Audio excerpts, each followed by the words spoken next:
Assalamualaikum warahmatullahi wabarakatuh. Saudara, kembali lagi berjumpa dalam Sapa Kalsel, dan di pagi hari ini kita akan membahas mengenai perkembangan media mainstream di tengah menggeliatnya media komunikasi baru, yakni media sosial.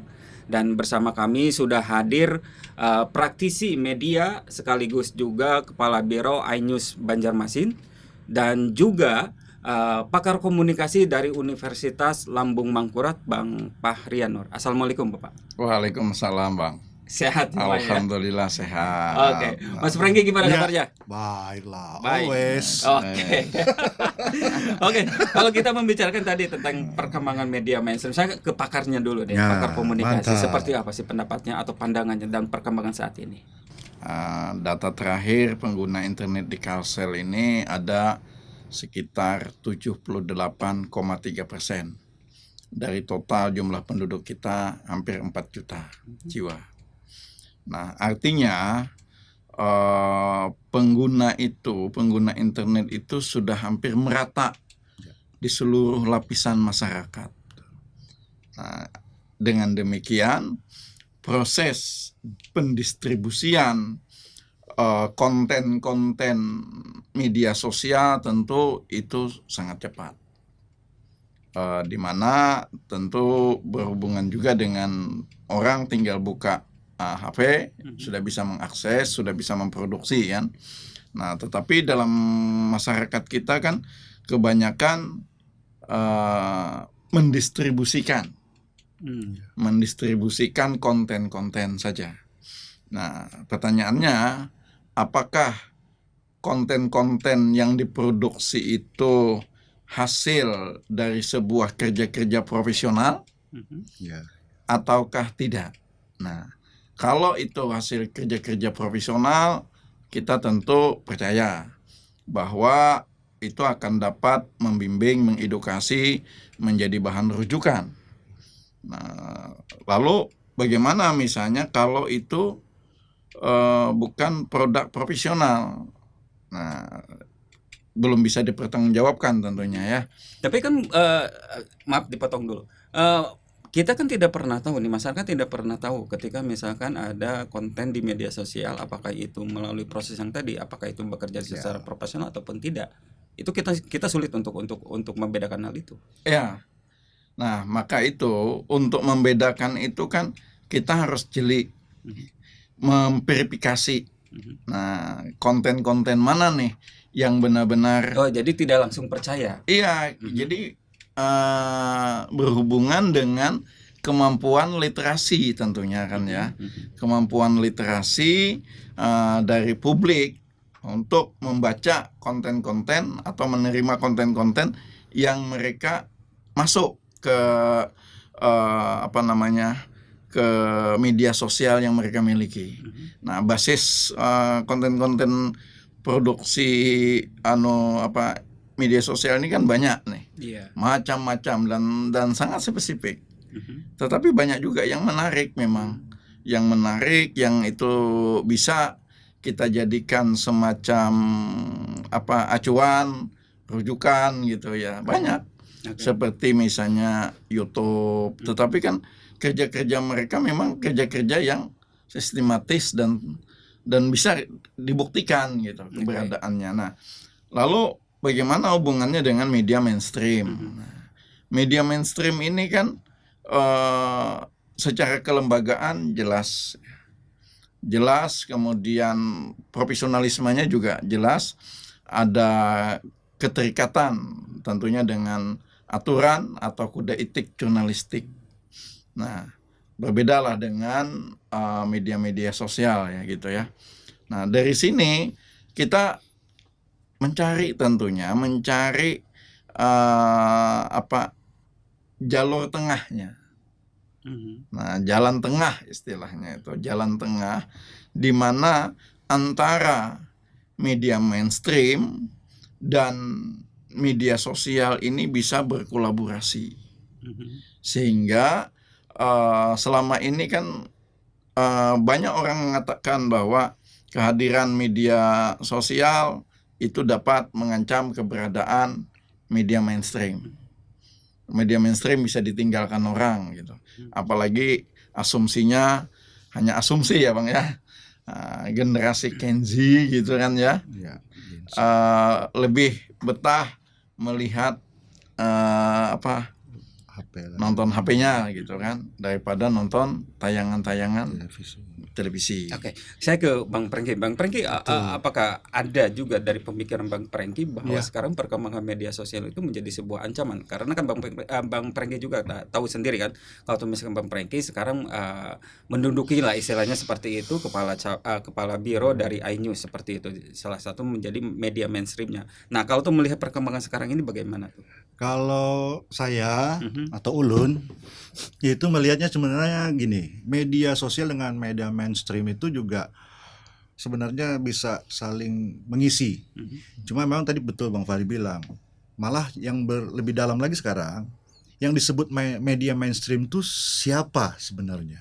Apakah media-media yang sudah lama ada eksis atau media dengan platform media sosial?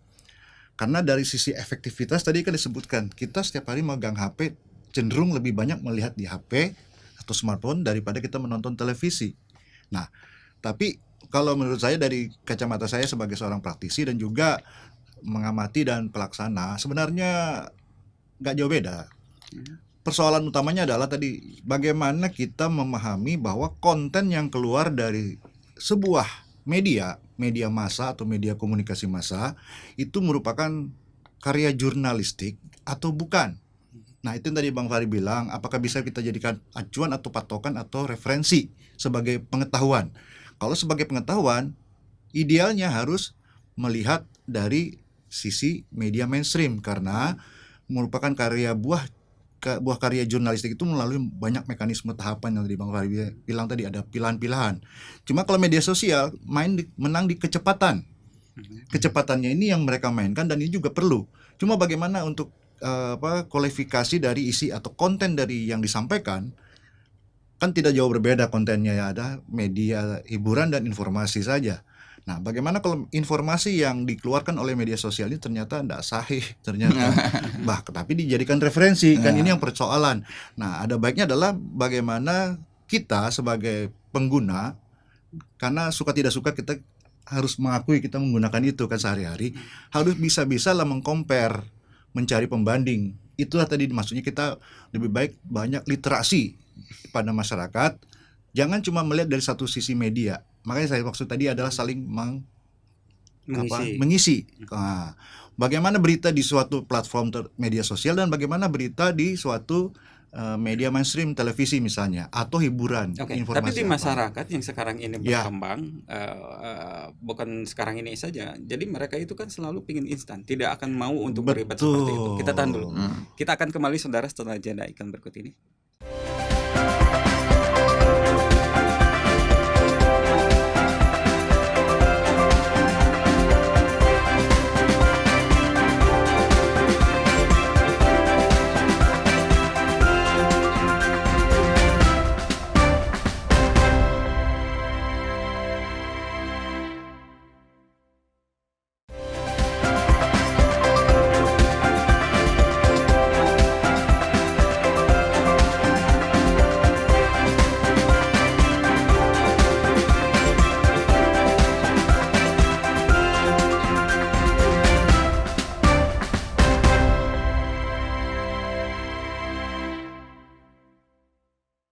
Baik, terima kasih saudara masih di Sapa Kalsel dan kita kembali lagi melanjutkan perbincangan di pagi hari ini. Bang Prengki, tadi kalau masyarakat untuk mengecek lagi seperti itu saya rasa agak sangat susah sih masyarakat untuk melakukan itu karena mereka itu dengan mindset yang instan ya seperti itu ketika dia mendapatkan informasi. Kemudian apa yang tadi saya sambungkan nih dengan Bang Fahri bahwa mereka itu hanya untuk distributor saja seperti itu. Mereka itu akan melakukan hal itu gitu. Jadi mereka tidak akan melihat apakah ini benar atau tidaknya seperti itu. Itu bagaimana? Ya, itulah jadi persoalan saat tadi kita sampaikan bincang-bincang sebentar di awal bahwa poinnya adalah saat kita mengambil suatu referensi menjadi acuan berdasarkan sesuatu yang belum jelas. Tingkat kualitas berita dan informasinya misalnya. Kan bisa saja namanya kita media sosial kan berkembang terus. Contoh paling gampang realnya aja misalnya suatu berita kejadian yang terjadi di 5 tahun atau 10 tahun yang lalu dikemas dengan baru, bisa jadi memunculkan kesan seolah-olah ini kejadian yang baru. Iya, karena misalnya. itu banyak momen yang seperti itu. Nah, Ketika itu momen terjadi, kemudian juga ada peristiwa yang lama dan momennya juga sama. Mungkin Betul. bukan momen, peristiwanya juga sama. Peristiwa. Mereka akhirnya mencemplungkan seperti itu gitu. Nah, ke Bang Fahri, itu seperti apa? Ya, perilaku bermedia seperti itu sudah kita nikmati kemarin kan. Bagaimana saat kampanye pemilu gitu kan, banyak potongan-potongan yang itu sangat menyesatkan sekali. Nah, lantas yang saat ini terjadi kan, saya juga ternyata ada definisi baru di media massa. Nah, kayak media massa sekarang itu, kalau dulu kan televisi itu sifatnya ya, ini bicara televisi ya, lembaga penyiaran ya, baik itu televisi maupun radio. Dulu kan didefinisikan sebagai konten yang terbatas. Terbatas itu artinya terbatas waktu. Ya. Nah, sekarang itu tidak terbatas lagi. Ya. Kenapa? Karena itu bisa ditelusuri melalui bermotif platformnya media mainstream ini ke media sosial, digital. Ya, sosial. Nah, sehingga tidak lagi sekilas gitu kan. Dulu kalau tidak sempat nonton berita ya sudah ketinggalan. Kalau sekarang kan bisa direview. Ya, betul. Nah sekarang dengan tidak lagi sekilas media itu. Kenapa? Karena bisa direview kembali kan dengan dia bermotif platform.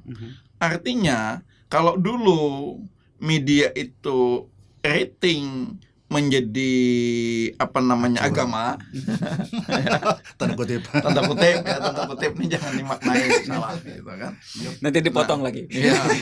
Nah, rating itu kan seolah-olah sesuatu yang luar biasa. Betul. Ya. Nah, tapi sekarang juga sudah bergeser, bukan rating lagi tapi viral. Ya kan, kata-katanya bukan rating tapi viral. Nah, yang penting viral. Untuk memviralkan ini bisa jadi, nah,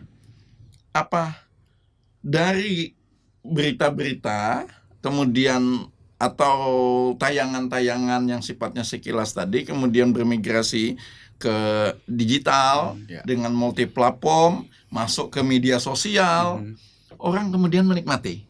Kenapa? Artinya proses mengedukasi melalui tayangan-tayangan yang berkualitas menjadi media verifikasi dari sekian banyak munculnya pilihan-pilihan media sosial, maka media mainstream tetap diharapkan sebagai rujukan tentunya. Nah, dengan demikian ini kan perlu ada pilihan-pilihan di tengah banyaknya tawaran atas konten-konten yang satu hari saja bertebaran berapa ribu konten. Oke, berarti Mas Prenggi kalau begitu media mainstream itu harus komplement dong dengan media digital. Mau tidak mau, suka tidak suka, karena itulah era teknologi informasi sekarang yang kita hadapi.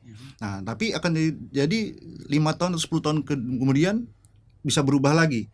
Ya, artinya dari sisi kita media, baik itu para pemilik media, para manajemen media, bahkan para awak media khususnya para broadcaster harus bisa adaptif terhadap situasi. Jadi makanya saya dari awal juga menyatakan bahwa kalau saya pribadi melihat ini bukan kompetisi tapi komplement, saling mengisi. Bagaimana sisi-sisi, saya cenderung gini, dengan adanya media sosial yang ada ini kita bisa, contohnya para jurnalis televisi yang spesifikasi kualifikasinya berbeda dengan teman-teman wartawan lain, karena sebagai seorang video jurnalis harus menguasai bagaimana teknik pengambilan gambar, pembuatan naskah yang gambar dan seterusnya. Itu akan bisa banyak peluang untuk mereka, seperti yang sekarang kan ilmu komunikasi kayak di daerah kita juga berkembang.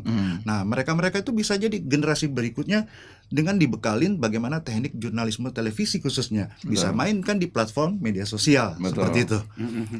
Oke, berarti kalau dalam arti kata tadi disinggung juga kalau tuh misalkan ini kan ada bisnis iklan akan terbagi kuenya. Seperti itu kan, ada Otomatis. media mainstream juga, ada media sosial juga. Ketika misalkan pengiklan itu akan melihat secara realnya Ya. mana ini yang paling banyak ditonton, begitu kan, Betul. seperti itu. Nah, ini di tengah persaingan ini juga media sosial juga sangat potensial kan Sangat. untuk melakukan untuk menarik kue iklan itu. Betul. Gimana pandangannya? Pasti akan terjadi kompetisi di dalam, kita seperti tadi singgung sedikit, ekonomi media. Otomatis karena akan jadi kompetisi. Tapi bagaimana mengemas, ya inilah tadi artinya bagaimana kesiapan para manajemen, khususnya pengelola media, mengkolaborasikan antara media mainstream yang ada dengan media sosial. Nah, cuma artinya pembagian kuenya sendiri pasti akan lebih banyak terbagi lagi. Nah, ini yang menjadi tantangan khususnya.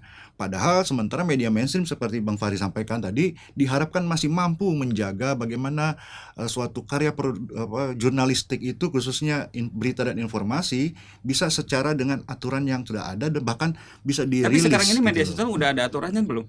Kita tahan dulu. Kita akan kembali saudara setelah jeda iklan berikut ini.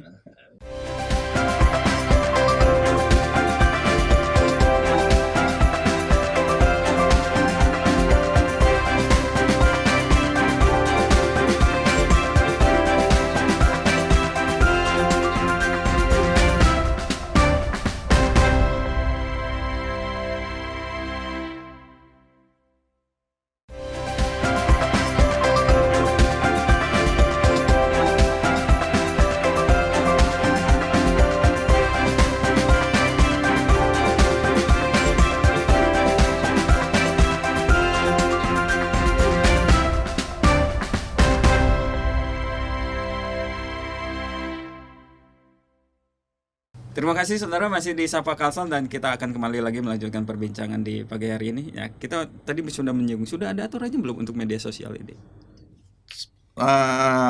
Yang saya lihat selama ini aturan untuk media sosial secara spesifik belum ada ya. Yang ada kan hanya Undang-Undang Nomor 19 itu, Undang-Undang ITE. Oh, oke. Ya, Undang-Undang ITE yang sampai saat ini pun masih menjadi pro kontra gitu kan. Apa namanya, banyak tawaran untuk istilahnya itu amandemen ya, melakukan perubahan-perubahan. Nah, di mana ada istilahnya yang pasal-pasal yang gampang sekali untuk menjadikan seseorang menjadi istilahnya itu berkonflik gitu. Nah, tetapi dalam konteks secara spesifik mengatur tentang media sosial itu belum ada. Oke. Belum ada, Bang. Kalau yang sekarang ini yang sedang digulirkan rencana RUU untuk penyiaran itu seperti apa? Nah, RUU penyiaran kalau kita hubungkan ya ini, waduh. Saya cukup prihatin ya dengan keberadaannya kalau kita hubungkan dengan RUU penyiaran yang dimana salah satu pasal yang menghilangkan investigasi. Nah, itu tentu ini untuk media mainstream dulu. Iya, Oke. untuk media mainstream. Artinya ini tantangan ke depan ternyata lebih berat. Arti di mana salah satu wujud dari kebebasan dan pers, ada kebebasan dalam berekspresi, itu adalah dengan adanya investigasi. Nah, investigasi ini kan juga salah satu bentuk aktivitas jurnalistik ya. Bagaimana para jurnalis bisa menulis deep news ya, berita yang cukup mendalam, terutama misalnya katakanlah berita kisah saja gitu ya. Kalau dia tidak melakukan aktivitas investigasi report. Nah, kalau ini dihilangkan karena ada undang-undang penyiaran yang baru, apa itu tidak membunuh kreativitas jurnalis? Nah, dengan seperti itu, lalu apa yang kita harapkan? Informasi yang berkualitas, yang kemudian idealnya juga masuk ke multiplatform. Nah, artinya dari sekian ribu terpaan media sosial, sementara ini bergulir gitu ya. Sementara info-info yang berkualitas ditahan, dibatasi. Ini kan tentu bisa tidak Iya. tidak Kalau tidak- media mainstream kan itu rigid banget dengan aturan. Tapi kalau media sosial sejauh ini kan belum ada aturan. belum ada aturan, makanya dia bebas sekali kan berkeliaran. Orang gampang sekali memproduksi konten-konten, lalu dia tayangkan tanpa melalui proses verifikasi. Kalau di media mainstream ada melalui editor, Ya. melalui gatekeeper-nya kan jelas Ya. dalam istilah media itu kan gatekeeper ya. Melalui editornya diseleksi lagi nih tayangan Tapi mana mungkin yang juga nggak bisa disamakan kan antara media ya jelas mainstream tidak bisa dengan media disamakan. sosial, betul. Tidak bisa Tapi disamakan. seenggaknya harus ada aturan yang bisa mengatur tentang media sosial seperti itu. Seharusnya iya. Nah, dengan tidak ada aturannya ini kan info yang banyak ini kan jadi tumbuh. Sementara yang bisa menandingi informasi-informasi yang banyak ini siapa misalnya? Iya. Nah, ini jadi persoalan. Nah, lalu sementara masyarakat belum cukup literate. Nah, belum cukup nalar sosialnya ini belum terbangun gitu ya. Nah, akibatnya informasi yang berkeliaran ini terserap tanpa melalui proses seleksi yang jelas. Jangankan demikian, orang-orang yang terdidik saja bisa tertipu dengan adanya tayangan-tayangan yang hoax. Misalnya ini tanaman-tanaman herbal ini bisa menyembuhkan ini, percaya saja kan kita Berarti kalau gitu perlu nggak kalau misalkan itu ada aturan yang mengatur tentang media sosial? Sesungguhnya sangat perlu. Nah, meskipun ada aturan itu, nanti ketika misalnya katakanlah kedepannya ada aturan, jangan juga dimaknai sebagai pengkangkangan terhadap kebebasan berekspresi publik. Ya, betul. Gitu, Karena kan? itu selalu berkaitan dengan hal itu, dengan Iya, ekspresi itu. orang kemudian akan membenturkan dengan kebebasan berekspresi, kebebasan berkreativitas.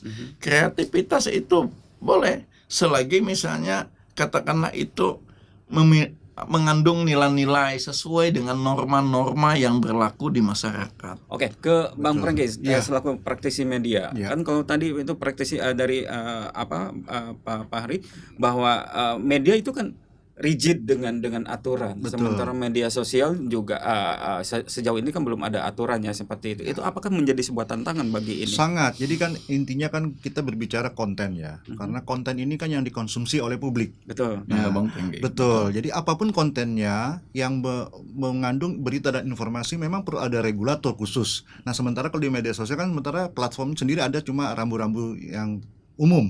Nah, tidak spesifik seperti kalau di media mainstream seperti tadi ada RUU rancangan undang-undang. Tapi kalau dari sisi saya lihat regulasi dibikinkan untuk mengatur sebagai tatanan itu bisa berjalan dengan baik, juga menjaga masyarakat dan juga semua stakeholder, para pemangku kepentingan.